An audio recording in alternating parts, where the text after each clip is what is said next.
মাননীয় শিক্ষামন্ত্রী ৩০০ বিধিতে আপনি বিবৃতি দিতে চাচ্ছেন, দয়া করে আপনি উপস্থাপন করুন। ধন্যবাদ আপনাকে। মাননীয় স্পিকার, আপনাকে অশেষ ধন্যবাদ।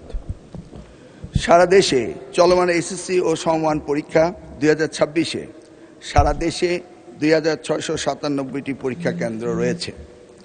12,70,583 জন পরীক্ষার্থী অংশগ্রহণ করেছেন। সম্প্রতি ভারী বর্ষণ ও বৈরী আবহাওয়ার কারণে চট্টগ্রাম শিক্ষা বোর্ডের অধীনস্থ 5টি জেলা তথা চট্টগ্রাম, কক্সবাজার, খাগড়াছড়ি, রাঙ্গামাটি ও বান্দরবনে অনুষ্ঠিতব্য পরীক্ষা স্থগিত করা হয়েছে। চট্টগ্রাম শিক্ষা বোর্ডের বাইরেও ঢাকা সহ দেশের কিছু কিছু জেলায় বিচ্ছিন্নভাবে কিছু পরীক্ষার্থী বৈরী আবহাওয়া ও বহুবিধ কারণে নির্ধারিত পরীক্ষায় অংশগ্রহণ করতে পারেনি।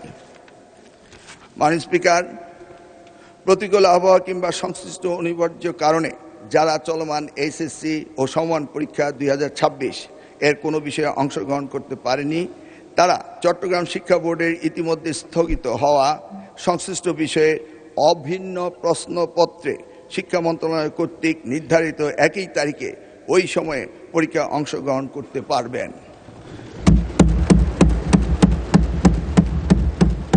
মাননীয় স্পিকার, যেহেতু এইচএসসি পরীক্ষা শিক্ষার্থীদের জীবনে একটি অত্যন্ত গুরুত্বপূর্ণ ধাপ, তাই বিশেষ বিবেচনায় এই বিশেষ সুযোগ প্রদান করা হলো।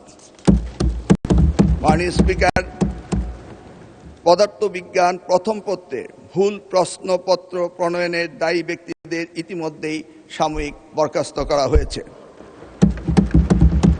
মাননীয় স্পিকার, আমি আবারও আশ্বস্ত করছি, পদার্থবিজ্ঞান প্রথম পত্র 6 নম্বর প্রশ্ন এবং 7 নম্বর প্রশ্নে যে ভুল হয়েছে তার জন্য পরীক্ষার্থীদের পূর্ণ নম্বর দেওয়া হবে।